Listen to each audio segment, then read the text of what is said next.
আজকের যে আয়োজন সেটা হচ্ছে ইংলিশ ডিপার্টমেন্টের আমাদের একটা নতুন কালচারাল সংঘ আমরা তৈরি করেছি, সেটা হচ্ছে চাতক। চাতকের আয়োজনে মূলত আজকে আমাদের ব্যাডমিন্টন টুর্নামেন্ট, সাথে আমাদের সাংস্কৃতিক সন্ধ্যা এবং সাথে পিঠা উৎসব এবং বারবিকিউ, চারটাকে এঙ্গেজ করে এবং একটা গ্রামীণ আবহ রেখে আমরা দেখতে পাবেন যে এখানে আমাদের মশাল জ্বালিয়ে একটা গ্রামীণ আবহ রেখে এবং আমাদের ইকো ফ্রেন্ডলি একটা মুভমেন্ট এখানে তৈরি করেছি। এখানে আমাদের যে প্লেটগুলো ইউজ করছি সেগুলোও কাগজের তৈরি। আমরা টোটাল এখান থেকে আমরা চেষ্টা করছি কিভাবে আসলে এনভায়রনমেন্টকে বাঁচানো যায়, এটা আমাদের মূলত মেইন স্লোগান।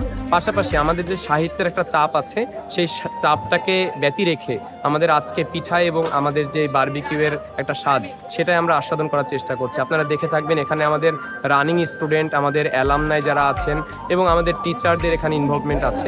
এখানে আমাদের একটা সবার গেট টুগেদারের একটা সিস্টেম তৈরি হচ্ছে এবং এটা আমরা একটা থিমেটিক্যাল জায়গা থেকে করছি।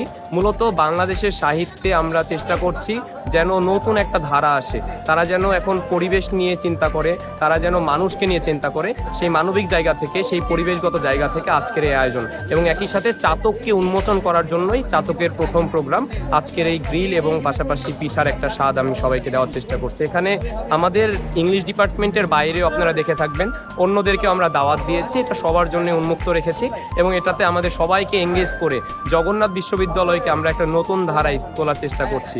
আমি একজন এখানকার জবসু সদস্য হয়ে আমি চেষ্টা করব আমাদের গোটা ক্যাম্পাসের ভেতরে এমন কিছু কালচার তৈরি করা যেটা গোটা বাংলাদেশ সহ দেশের বাইরেও একটা আলোড়ন সৃষ্টি করবে। আমাদেরকে দোয়ায় রাখবে। চাতকটা মূলত একটা পাখি যে সবসময় চেয়ে থাকে। আমাদের ইংলিশ ডিপার্টমেন্টের সেই একটা ধারা রাখার চেষ্টা করছি, যারা সবসময় নতুন কিছু খোঁজার অনুসন্ধান করবে সেই ধারা রেখেই ইংলিশ ডিপার্টমেন্ট হওয়া সত্ত্বেও আমরা নামটি বাংলা একটা পাখির নামে রেখেছি, যারা সবসময় অনুসন্ধানকারী হিসেবে কাজ করবে। দেশে দেশে সবার সাথে দ্য নিউজ।